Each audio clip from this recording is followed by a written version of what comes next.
ৰাম প্ৰীতি মাতি কুলে যতে কপুৰুষ নৰকত আছে পৰি অৰৈ পুত্ৰ হৰি ভকতি কৰন্ত্ৰে স্বৰ্গলোকে যায় লৰি ঘৃত দুগ্ধ মধু ধুলায়ে বহৰ পৃথিৱী পেট ভৰি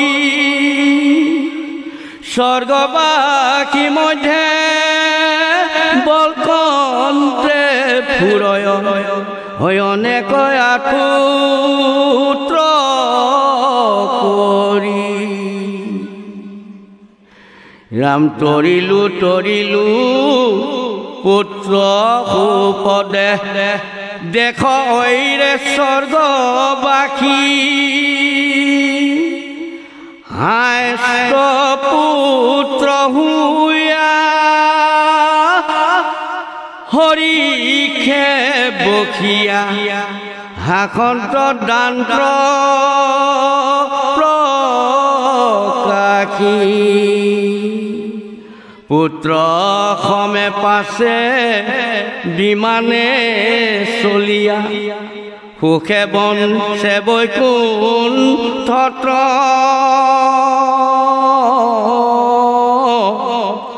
অমিলান্দ্ৰ মুকুতি ভুঞ্জন্তে ভুকুতি ভকতি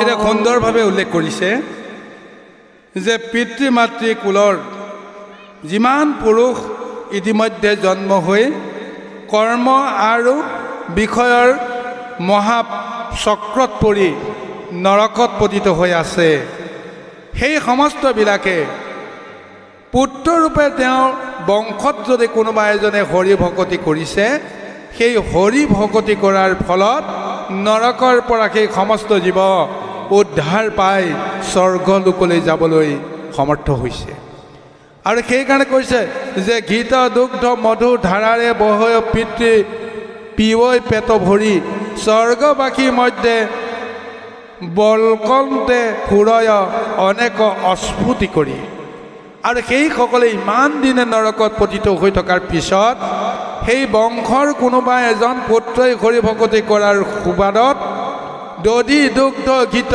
মধুকে আদি কৰি পঞ্চামৃত ভক্ষণ কৰাৰ যিটো মহাফল তেওঁলোকে পায় সেই পঞ্চামৃত ভক্ষণ কৰি নৰকৰ পৰা গৈ স্বৰ্গত যেতিয়া প্ৰৱেশ কৰে স্বৰ্গত প্ৰৱেশ কৰা সেই স্বৰ্গৰ দেৱসকলক হাঁহি হাঁহি আনন্দ মনেৰে তেওঁলোকে চিঞৰি চিঞৰি কয় যে আমাৰ পুত্ৰৰ কাৰণে আমি নৰকৰ পৰা উদ্ধাৰ পালোঁ এইখিনিতে আমি এটা কথা ক'ব লাগিব গুৰুসকল যুধিষ্ঠিৰ স্বৰ্গলৈ গৈছিল অৱশ্যে তেওঁ নিজে স্বৰ্গলৈ গৈছে নে ক'লৈ গৈছে ক'ব নোৱাৰে সংসাৰ মায়া ত্যাগ কৰি গৈ থাকোঁতে আমি শাস্ত্ৰত দিয়া বিৱৰণ অনুসাৰে গম পাই গৈছোঁ তেওঁ স্বৰ্গাৰোহণ কৰিছে তেওঁ স্বৰ্গলৈ গুচি গৈছে কিন্তু স্বৰ্গলৈ গুচি গৈ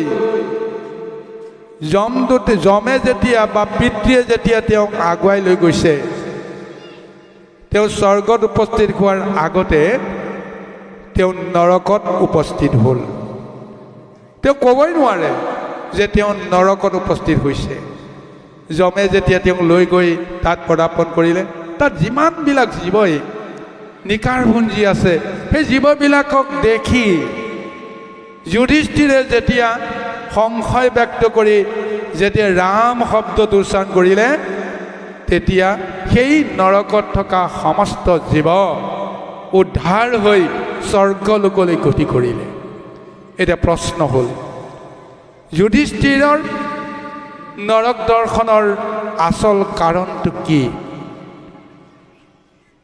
তাৰ ভিতৰত আমি এটা কাৰণ সদায় পাই আহিছোঁ যে যুদ্ধৰ সময়ত তেওঁ এক মিছাৰ আশ্ৰয় লৈ এটা সঁচা বাক্যক মিছা ৰূপ দিবৰ কাৰণে প্ৰযত্ন কৰাৰ অপৰাধত যুধিষ্ঠিৰৰ পুণ্য ক্ষয় হৈছিল, যাৰ ফলত তেওঁ নৰক দৰ্শন হ'বলৈ বাধ্য হৈছে। আৰু দ্বিতীয়টো যিটো তত্ত্ব, সেই তত্ত্ব অনুসাৰে যুধিষ্ঠিৰ যে এই যমৰ নগৰত উপস্থিত হ'ল তাৰ কাৰণ এটাই, তেওঁ যিটো বংশত জন্মগ্ৰহণ কৰিছে এই বংশৰ পূৰ্বপুৰুষসকল নৰকত পতিত হৈ আছে। পুৰু বংশত জন্ম হৈছে কুৰু, কুৰুৰ নামেৰে কুৰু বংশ। আৰু সেই কুৰু বংশ উদ্ধাৰৰ কাৰণত এতিয়া পঞ্চ পাণ্ডৱ বা কৌৰৱ এই দুটা বংশ, এতিয়াতো কৌৰৱৰ জৰিয়তেতো বংশ উদ্ধাৰ নহ'ল, কিন্তু এতিয়া বংশ উদ্ধাৰ হ'ব লগা হৈছে কাৰ কাৰণত? যুধিষ্ঠিৰৰ কাৰণত। গতিকে সেই যজাতিৰ পঞ্চপুত্ৰৰ জ্যেষ্ঠজনৰ নাম আছিলে যদু, কনিষ্ঠজনৰ নাম হৈছে পুৰু। সেই পুৰুৰ বংশত জন্মগ্ৰহণৰ সূত্ৰে আজি হস্তিনাপুৰত শাসন কৰা এইসকল সেই পুৰু বংশ বা কুৰু বংশৰ। গতিকে এই বংশত যিমানবিলাক মায়াত মোহিত হৈ মহা অপৰাধত অপৰাধী হৈ নৰকত বাস কৰি আছিল, আজি সেইসকলক উদ্ধাৰৰ কাৰণতে যমৰ জৰিয়তে তেওঁক পদাৰ্পণ কৰোৱা হৈছে যমনগৰত। আৰু তেওঁলোকক দেখাৰ পোৱাৰ পিছত এটা ৰাম শব্দ নাম উচ্চাৰণ কৰি দিয়াৰ লগে লগেই পূৰ্বপুৰুষ উদ্ধাৰ হৈ নৰকৰ পৰা স্বৰ্গলৈ গুচি গ'ল। এতিয়া স্বৰ্গত গুচি যোৱাৰ পিছত সেই জীৱই মুক্তি পায় বা নাপায় সেইটো ব্যৱস্থাটো পিছত আহিব, কাৰণ স্বৰ্গলৈ গুচি গ'লেও জীৱই মুক্তি নাপায়, এটা সংস্কাৰ পাব। কিন্তু সেই সংস্কাৰৰ ধাৰাৰ মতে পুনৰ সংসাৰলৈকে তেওঁ আহি আকৌ যদি কৰ্ম কৰি ভকত যদি হ'ব পাৰে, তেতিয়াহে ভগৱন্তে তেওঁক কৃপা কৰি সংসাৰৰ পৰা মুক্ত কৰাব পাৰে। গতিকে বিনা ভক্তিত কোনো কাৰণতে জীৱই বা নৰই মুক্তি পাব নোৱাৰে। গতিকে মুক্তি যদি পাব লাগে তেওঁ ভকত ৰূপে তেওঁ ভগৱন্তৰ কৃপা পাবই লাগিব। গতিকে এই সূত্ৰে আজি আমাক এই জ্ঞানটো দিছে যে আমি যদি ভক্তি কৰোঁ, সেই ভক্তিৰ বলত আমাৰ পূৰ্বপুৰুষসকল য'তেই নাথাকক কিয় সমস্তবিলাকে উদ্ধাৰ পায়। আৰু সেইকাৰণে কৈছে তৰিলো তৰিলো সুপুত্ৰৰ পাদে দেশ হৰে স্বৰ্গবাসী, হৃষ্টপুষ্ট হৈয়া হৰিকে বকিয়া শাসন্ত দান্ত প্ৰকাশী। মনত কিমান আনন্দ হৈ যায়, ইমান দিন পতিত হৈ আছে, কিন্তু কোনোবা এজন তেওঁৰ উত্তৰ পুৰুষৰ ভকত হৈ ভগৱন্তৰ কৃপা পোৱাৰ পিছত আজি তেওঁলোকে পঞ্চামৃত ভক্ষণ কৰিলে, আৰু সেই পঞ্চামৃত ভক্ষণ কৰি নৰকৰ পৰা তেওঁলোক উদ্ধাৰ হ'ল। আৰু দেৱতাসকলক যেন গৰ্ব কৰি ক'বলৈ বিচাৰিছে, এতিয়া তোমালোকৰ লগত আমাৰো একেই স্থানত এতিয়া অৱস্থান হৈ গৈছে, আমাৰ কি আনন্দ। আজি এনেকুৱা এক মহানন্দ আমি যদি পূৰ্বপুৰুষক দিব পাৰোঁ, তেতিয়াহ'লে আমাৰ জীৱন ধন্য। কৃষ্ণ আৰাম হৰি ভকতিৰ আশ্চৰ্য মহিমা, কমনে কহিতে পাৰি। পতিত পাতকী চাণ্ডালু নিষ্ঠৰৈ, পুৰুষ সবে উদ্ধাৰী। হেন প্ৰাণবন্ধু মাধৱৰ পাৱে, নকৰে যিটো ভকতি। তাহাৰ সমান নাহিকে পাতকী, গৈলসীটো অধুগতি। এতিয়া হৰি ভক্তিৰ যিটো আশ্চৰ্য মহিমাৰ কথা কৈছে, সেই আশ্চৰ্য মহিমাত সমস্ত পাপ পুণ্য একাকাৰ হৈ যায়। মহাপাপীজনো যদি হৰিত ভকতি কৰে, মহা চাণ্ডালজনো যদি হৰিত ভকতি কৰে, তেওঁ নিজৰ লগতে সমস্ত পুৰুষ উদ্ধাৰ হৈ যায়। গতিকে হেন প্ৰাণবন্ধু মাধৱৰ পাৱে নকৰে যিটো ভকতি, তাহাৰ সমান নাহিকে পাতকি গৈল সিটো অধগতি। গতিকে সেইকাৰণে কৈছে এইজন প্ৰাণবন্ধু মাধৱক ভজনা কৰিবৰ কাৰণে এই নৰতন দেহা লাভ কৰাৰ পিছতো যাৰ সৌভাগ্য নহ'ল তেওঁ পৰম পাতকী আৰু তেওঁ নিশ্চয় অধোগতি যাব। অধোগতি শব্দটোৱে কি বুজায়? আমাৰ নিম্নগামী হোৱাটো বুজায়। নিম্নগামী অৰ্থটোত আমি এইটো বুজিব লাগিব যে প্ৰভু ভগৱন্তে 84 লক্ষ জীৱৰ সৃষ্টি কৰিছে, যোনিৰ সৃষ্টি কৰিছে। সমস্ত জীৱৰবিলাকৰ ভিতৰত শ্ৰেষ্ঠ জীৱটোৱে হৈছে নৰদেহ, নৰতনুদেহ। কীট পতংগৰ পৰা আৰম্ভ কৰি পোক পৰুৱাৰ পৰা আৰম্ভ কৰি যিমানবিলাক জীৱ আছে, তৰু তৃণকে আদি কৰি সমস্তবিলাকৰ ভিতৰত আটাইতকৈ শ্ৰেষ্ঠ জীৱটোৱে হৈছে নৰতনু। এই নৰতনু দেহা লাভ কৰি ভগৱন্তৰ ৰূপ পাব পাৰে, ভগৱন্তৰ মূৰ্তি ধাৰণ কৰিব পাৰে। গতিকে এই অমূল্য নৰতনু দেহ লাভ কৰাৰ পিছতো যদি এবাৰো যদি কৃষ্ণৰ নাম লোৱা নাযায়, যদি কৃষ্ণক ভকতি কৰাৰ কথা এটা এবাৰো যদি চিন্তা কৰা নাযায় যে তেওঁলোক অধোগতি যাব, মানে মৃত্যুৰ পিছত আৰু এই নৰতনু দেখা নাপায়, কীট পতংগ হ'ব লাগিব, নৰকত আমি পচি পচি আমি মৰিব লাগিব, তাতে আকৌ জীয়াই থকাৰ সপোন দেখিব লাগিব, ইত্যাদি ইত্যাদি। আমাৰ যিটো মনৰ যিটো বা জীৱাত্মাৰ যিটো অৱস্থা হ'ব, এইটো নৰতনু দেহা লাভ কৰাৰ সময়তে আমি উপলব্ধি কৰিবৰ কাৰণে প্ৰযত্ন কৰিব লাগিব। গতিকে যিজন প্ৰাণ বন্ধু বুলি কৈছে, নিজৰ দেহতে আমি সেইজনক আমি পাবলৈ যত্ন কৰিব লাগিব। যিজন আমাৰ লগত আছে, আমি সেইজনক আমি বিচাৰিবৰ কাৰণে আমাৰ বিশেষ কোনো ধৰণৰ কষ্ট নালাগে, কিন্তু আমি বিশ্বাস কৰিব লাগিব যে তেওঁ যে আমাৰ লগত আছে। আমি তেওঁৰ লগত আছোঁ নাই সেইটো বেলেগ কথা, কিন্তু আমাৰ লগত তেওঁ আছে। গতিকে সেইজনক আমি যদি বিচাৰোঁ, যেতিয়াই তেতিয়াই তেওঁ আমাক সহায় কৰিবলৈ ৰৈ আছে। চিন্তা কৰি চাওকচোন বাৰু, এজন মনুষ্যৰ কথাই ক'লোঁ, দুখ কষ্ট বেদনা ৰোগাগ্ৰস্ত অৱস্থাত চিৎকাৰ কৰি আছে, মৰিবলৈ বাঞ্ছা কৰিলেও তেওঁ নমৰে। আত্মহত্যা কৰাৰ কথা যিসকলে ভাবিব নোৱাৰে, সেইসকলে হয়তো মৃত্যু কামনা কৰে যে ইমান দুখ কষ্ট যন্ত্ৰণা খোৱাৰ পিছত এতিয়া আৰু মই সংসাৰ থাকিব ইচ্ছা কৰা নাই, ভগৱন্তে মোক কিয় মাৰি নিয়া নাই। কিন্তু ভগৱন্তৰ অৱস্থাটো চাওক, তোমাৰ দৰে এজন নাৰকী দেহাৰ তেওঁ বান্ধ খাই থাকিব লগা হ'ল কিয়? কষ্টটো মই পাইছোঁ নে মোৰ লগতে সেই ভগৱন্তও পাই আছে? এইটো কথাও চিন্তা কৰিব লাগিব। কি কাৰণত তেওঁ আমাক এৰি থৈ যাব পৰা নাই? হয়তো তেওঁ কিবা নহয় কিবা প্ৰকাৰে আমাৰ পৰা কিবা এটা বিচাৰি আছে, যে আমাক হয়তো সহায় কৰিবলৈ বিচাৰি আছে, যে পূৰ্ব জন্মত আমি কি আছিলোঁ কি নাই আমি নাজানো, কিন্তু তেওঁ জানে যে এওঁক নিশ্চয় কিবা এটা মই সুযোগ দিব লাগে, যে এই জন্মত নহ'লেও অহা জন্মত যেন তেওঁ ভাল এটা ফল পায়। তাৰ কাৰণে এইটো জন্মতে তেওঁ এবাৰ হ'লেও মোক চিনি পাওক, এবাৰ হ'লেও মোৰ নাম লওক, এবাৰ হ'লেও তেওঁ মোৰ কৰ্ম কৰিবৰ কাৰণে অকণমান চিন্তা কৰক।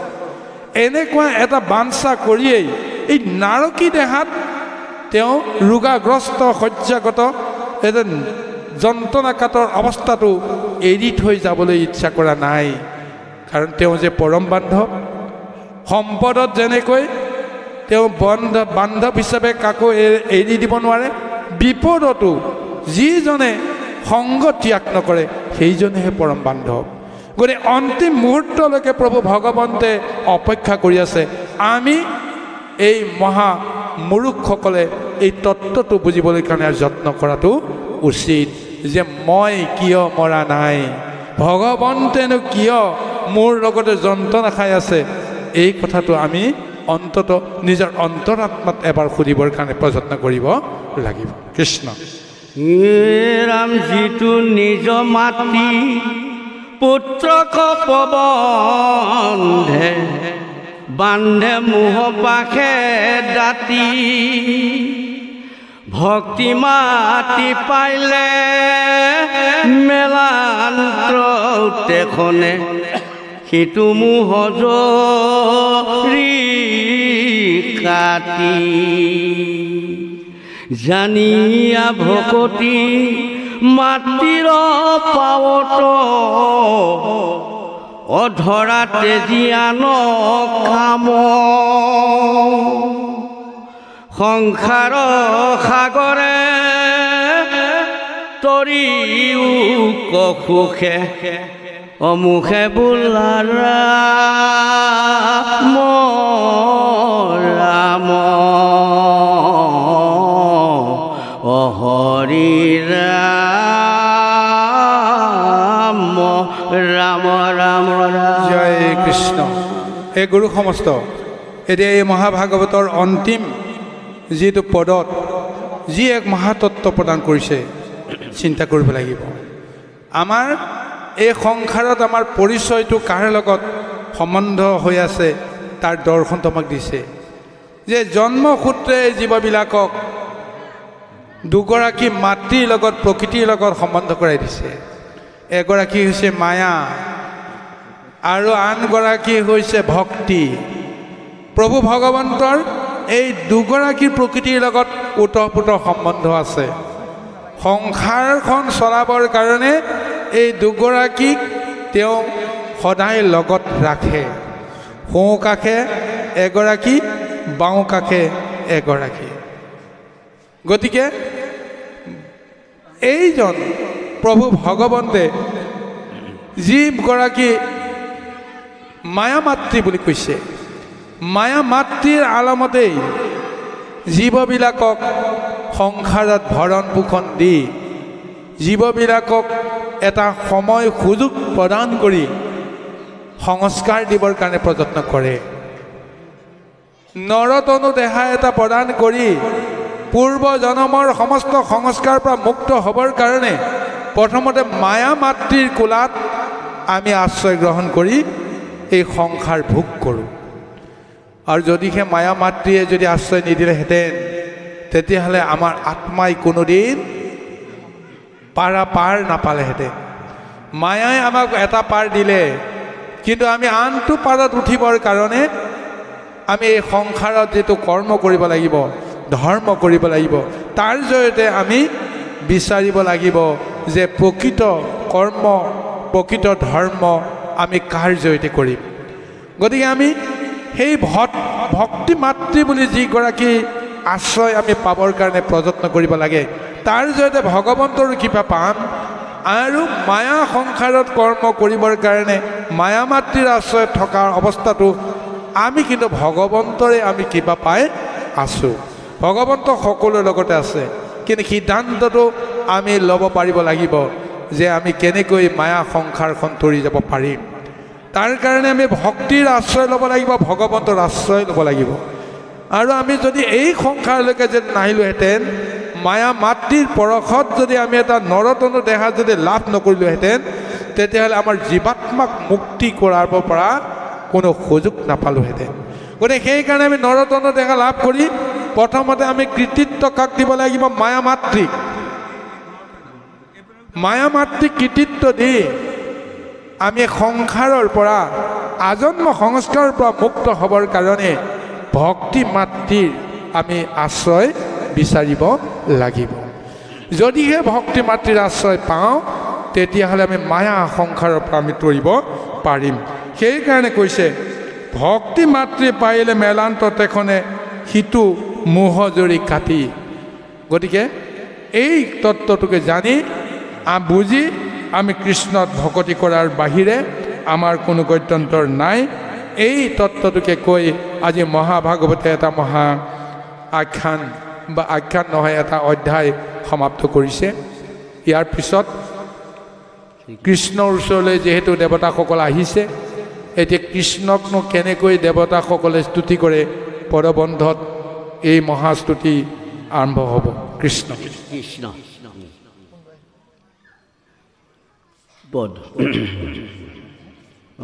ৰাম শতভীতি বেহি জয়